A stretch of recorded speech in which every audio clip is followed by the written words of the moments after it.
Kita sekarang sedang berada di hari-hari terakhir bulan Sya'ban dan segera kita akan masuki bulan Ramadan.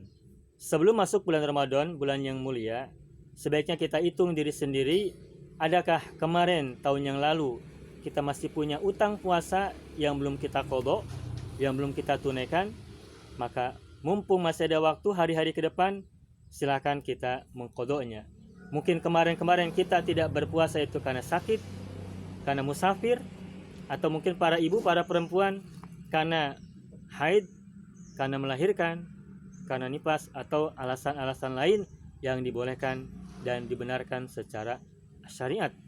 Nah, ketika kita masuk bulan Ramadan, biasanya kita itu tentu saja kita ingin agar puasa kita lebih baik daripada puasa-puasa yang sebelumnya. Kita ingin menaik dari puasa ketika kita masih anak-anak, itu kita ingin agar ketika remaja kita mengalami peningkatan cara berpuasa, kualitas puasa berbeda dari ketika kita masih baru belajar ketika anak-anak. Ketika kita semakin dewasa, semakin menua dan sebagainya, maka kita ingin puasa kita mengalami peningkatan kualitas berbeda dari puasa sebelum-sebelumnya. Tujuan puasa seperti yang Allah sampaikan di Al-Quran adalah la'allakum tattaqun. Bulan Ramadan adalah bulan yang satu-satunya bulan dalam 12 bulan sepanjang tahun yang Allah wajibkan kepada umat beriman untuk berpuasa, as-siyam.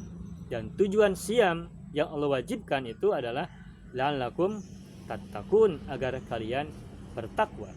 Di antara karakteristik orang bertakwa adalah wal kadhiminal ghaidha, orang-orang yang menahan amarah.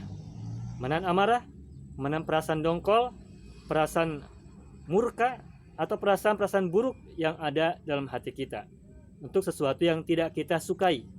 Nah, biasanya ketika kita sedang menjalankan ibadah puasa, baik puasa sunat maupun puasa wajib, terutama puasa di bulan Ramadan, tentu saja di sekitar kita kebanyakan banyak yang berpuasa. Kalau di antara kita adalah umat muslimin, kaum muslim, atau orang-orang yang dalam kondisi sama-sama sedang berpuasa karena tidak dalam perjalanan, tidak sakit, atau tidak haid, tidak nifas, atau tidak melahirkan. Tetapi karena kita makhluk sosial, tentu saja kita bertemu atau melihat dengan orang-orang yang berbeda, sehingga boleh jadi ada di antara kita menemukan di sekitar kita orang yang tidak berpuasa.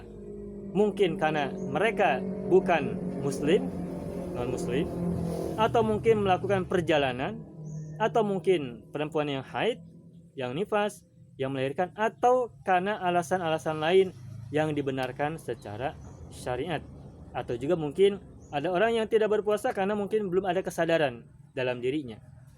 Nah, di antara ekspresi agar kita bisa menjadi orang yang bertakwa, bisa menahan amarah adalah kita tidak boleh marah melihat kondisi seperti itu. Kenapa? Karena ketika kita sedang berpuasa, berarti kita menahan diri. As-shaum itu maknanya adalah al-imsak, menahan diri. Menahan diri bukan hanya dari makan dan minum dan apapun yang membatalkan, tapi menahan diri dari pikiran-pikiran buruk, dari perkataan-perkataan buruk, dan juga dari amarah, dari murka, dari hal-hal yang bersifat kotor dalam diri kita, apalagi sampai terekspresi keluar dan menyakiti orang lain. Ketika kita sedang berpuasa, kita mesti melakukan tindakan-tindakan positif yang aktif, bukan yang pasif. Di antaranya adalah kita ketika sedang berpuasa, kita harus menghargai orang lain, bukan dihargai. Menolong orang lain, bukan ditolong. Membantu orang lain, bukan dibantu. Menghormati orang lain, bukan dihormati. Kalau kita ingin naik kualitas puasa kita, maka kita tampil menjadi pribadi-pribadi yang aktif, bukan yang pasif. Bukan menjadi orang yang ingin dihormati, tapi harus menjadi orang yang menghormati. Bukan orang yang ingin dipuji, tapi orang yang memuji. Bukan orang yang ingin diapresiasi, tapi ingin menjadi orang yang bisa mengapresiasi. Bukan dilayani, tapi melayani. Bukan ingin dibaiki orang lain, tapi ingin berbuat baik kepada orang lain. Kenapa? Karena kalau kita berbuat baik, insya Allah orang yang kita baiki pun kelak juga akan berbuat baik. Kalau kita menghargai orang lain, kelak ia juga akan menghargai. Kita menghormati mereka, mereka pun kelak pada akhirnya akan menghormati kita. Kita tidak boleh menuntut orang lain menghormati kita, tapi mulailah kita berbesar hati menghormati mereka, menyentuh hati mereka dengan tindakan-tindakan yang hasanah, agar kelak mereka tersentuh dan pada akhirnya juga mereka akan menghormati, akan tepo saliro, akan menghargai, akan membantu dan juga melayani kita. Kan al-imanu as-sabru was-samaha. Iman itu adalah kesabaran dan lapang dada. Marilah kita hadapi Ramadan yang akan datang dengan puasa yang kita lakukan dengan penuh jiwa yang lapang, hati yang bersih, pikiran yang suci, tanpa amarah, tanpa murka, tanpa sumpah serapah.